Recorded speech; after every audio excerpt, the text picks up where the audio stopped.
Stranger Things hat in 4 Staffeln die Herzen auf Netflix erobert und mit seinen Songs schon viele Menschen musikalisch begeistert. Ich zeige dir, wie du den markanten Soundtrack und den Hit Running Up That Hill, der in der Serie wortwörtlich Leben rettet, ganz einfach auf dem Klavier spielst. Außerdem lernst du den neuen Soundtrack der 5. Staffel, den du so wahrscheinlich noch nicht gehört hast.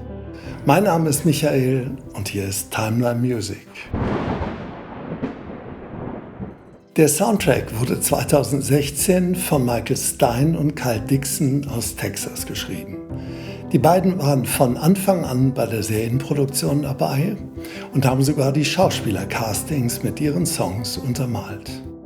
Ihr markanter Sound brachte ihnen 2017 den Emmy für die beste Titelmusik.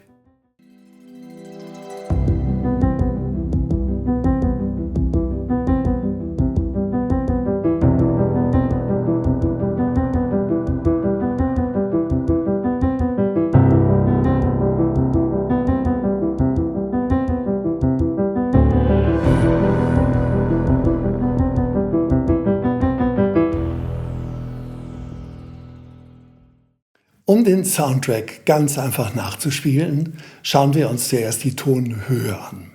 Also welche Töne du spielst und danach die Tondauer, wann und wie lang du die Töne spielst. Fangen wir mit der Tonhöhe an. Hier ist Folgendes wichtig. Drück die Töne erst dann, wenn du genau weißt, wo sie auf deiner Tastatur liegen. In dieser Version ist es noch nicht wichtig, dass du exakt mit mir zusammenspielst. Du kannst also entspannt erstmal ein paar Töne ausprobieren und dann nach und nach weitere dazu spielen. Für den Song benötigst du in der linken Hand nur 3 Töne. Du suchst dir das tiefste C auf deinem Instrument, oktavierst mit dem Daumen. Das ist ein Ton, der zweite und der dritte. Die rechte Hand sucht sich ebenfalls ein C, aber mit dem zweiten Finger, mit dem Zeigefinger bitte starten. Und die rechte spielt 5 Töne. Und wir starten. Also hier der Zeigefinger auf C, links Cs in der Oktave. Der Daumen taucht unter. Drückt hier ein E, du öffnest die Hand etwas um eine Taste, spielst dann den Lauf bis zum oberen C, dann geht's wieder zurück. Du startest den Lauf ein zweites Mal, während die linke Hand immer noch liegen bleibt.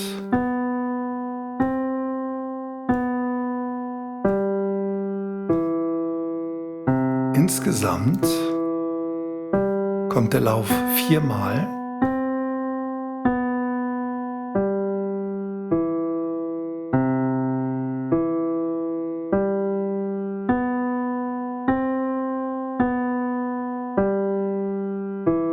Beim nächsten Mal springst du mit der linken Hand aufs E und startest rechts wieder den Lauf mit dem C.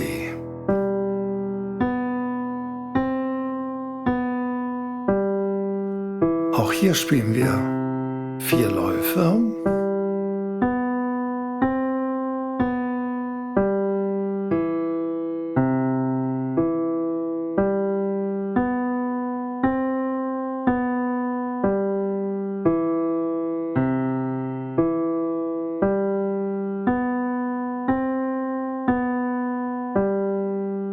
Beim nächsten springen wir in die Ausgangsposition links wieder auf das C zurück. Starten rechts wieder den Lauf.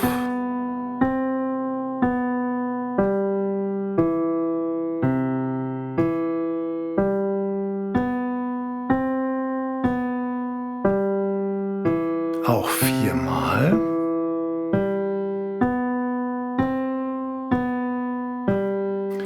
Wobei jetzt beim 4. Mal wir bei dem oberen C hier links eine Taste nach rechts aufs D springen, drücken die zusammen, spielen den Lauf wieder runter, rechts Und beim nächsten Lauf springen wir noch eine Taste weiter nach rechts zum E und starten wieder den Lauf. Der kommt diesmal nur dreimal. Du könntest jetzt die Lautstärke etwas verringern. Beim dritten Lauf geht die linke Hand in die Pause. Du kannst die Lautstärke wieder etwas erhöhen und endest jetzt mit der linken Hand. Die rechte hat eine Pause. Drück gerne auf Abonnieren, wenn du kein weiteres Video verpassen magst. Und jetzt schauen wir uns die Tondauer an, also wann und wie lange die Töne gespielt werden. Wie du vorher beim Durchlauf zur Tonhöhe vielleicht schon gesehen hast, ist die Tondauer super simpel. Die rechte Hand spielt gleichmäßig einen Ton nach dem anderen und gibt damit den Rhythmus vor. Die Töne haben immer die gleiche Dauer und die linke Hand hält ihre Töne einfach lange aus. Am besten lernst du die Tondauer, indem du langsam spielst. Du kannst den Song in kleine Abschnitte unterteilen, zu Beginn vielleicht nur den ersten Takt spielen, den immer wiederholen und später dann einen Ton nach dem anderen hinzufügen. YouTube-Einstellungen sind dir super hilfreich. Da kannst du das Tempo langsamer stellen, damit du entspannt und ohne Fehler mitspielen kannst. Wenn du dich nach ein paar Wiederholungen sicher fühlst, kannst du das Tempo nach und nach in ganz kleinen Schritten anheben.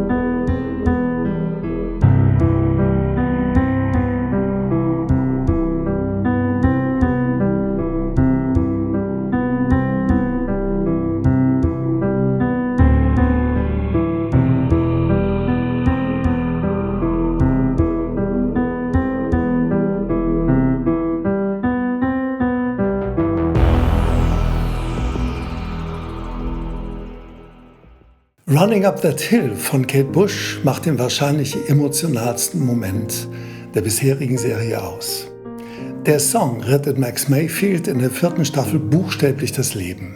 Er wird zu ihrem Song, der sie aus der Schattenwelt zurückholt. Nach dieser Szene stieg Running Up That Hill nach fast 40 Jahren mit weit über 1 Milliarde Streams wieder in die Charts ein.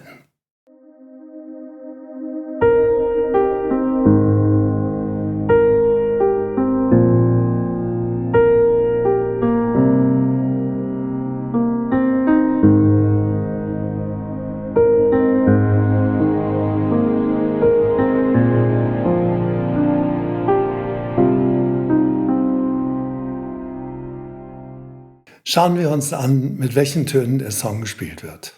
Wiederhol die Version so oft, bis deine Finger schon ganz alleine auf die Töne zusteuern. Der Song beginnt mit der rechten Hand, mit der markanten Melodie. Begleitet von diesen beiden Tönen in der linken. Rechts wiederholen wir die 3 Töne,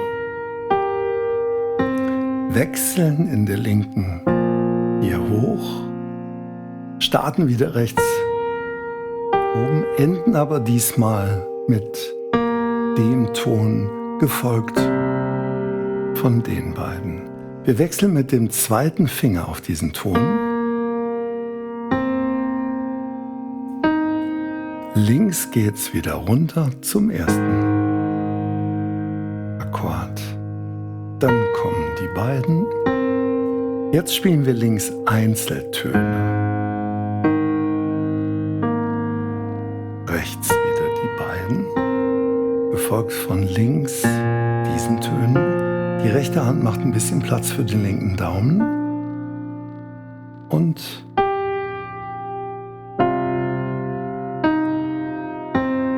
so endet das Stück.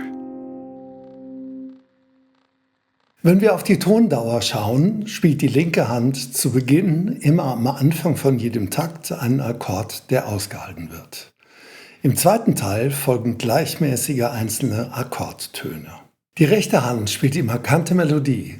Schau bei der langsamen Mitspielversion am besten oben auf die Timeline. Die Linie über den Noten zeigt dir visuell an, wann und wie lange die Töne gespielt werden.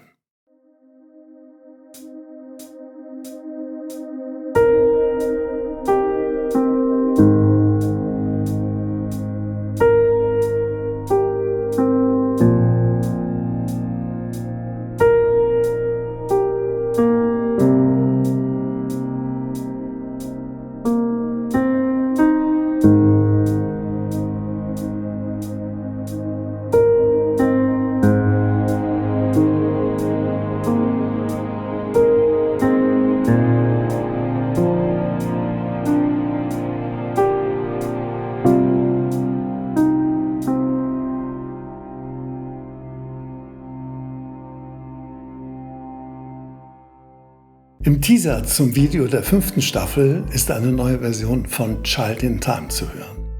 Der Antikriegsklassiker von Deep Purple aus dem Jahr 1970 bekommt in Stranger Things eine dunkle und emotionale Note. Perfekt für das epische Serienfinale in Hawkins.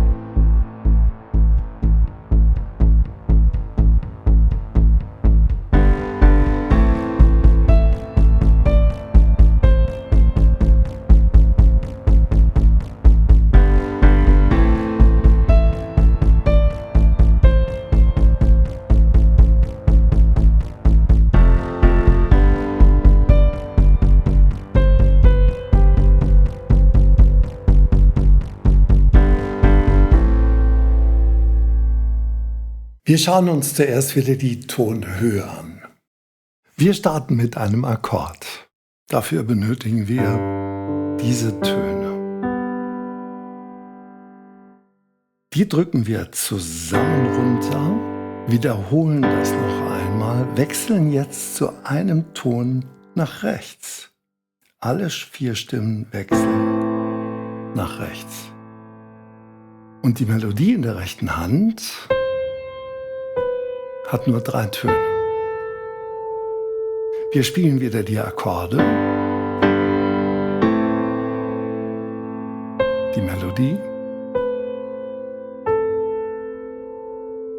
Die nächsten Akkorde spielen sich genauso. Wir wechseln aber einen Ton nach links. Die Melodie.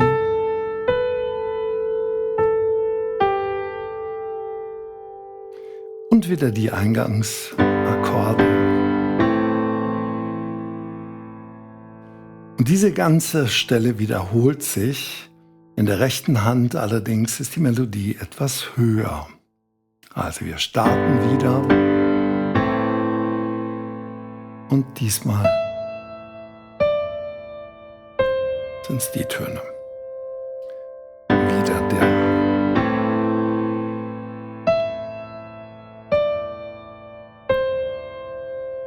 Eine Taste nach links.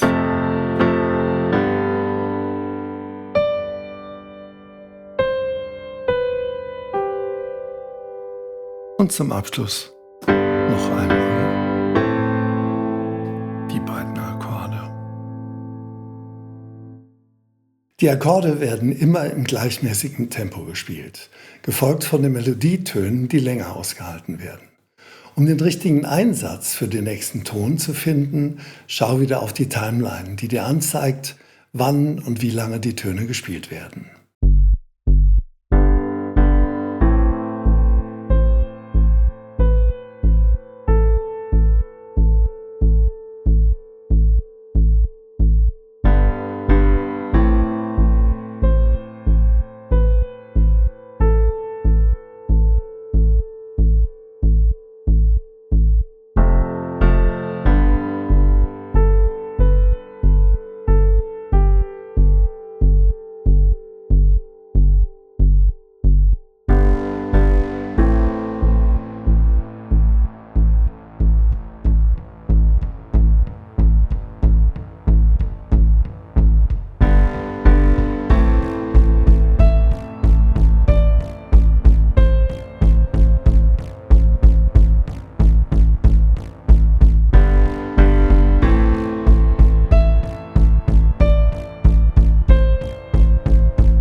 Viel Spaß beim Spielen der Songs und natürlich beim Anschauen der neuen Staffel Stranger Things. Ich bin gespannt, welche weiteren Songs die Serie hervorbringt. Lass mich gerne in den Kommentaren wissen, welchen du als nächsten spielen möchtest.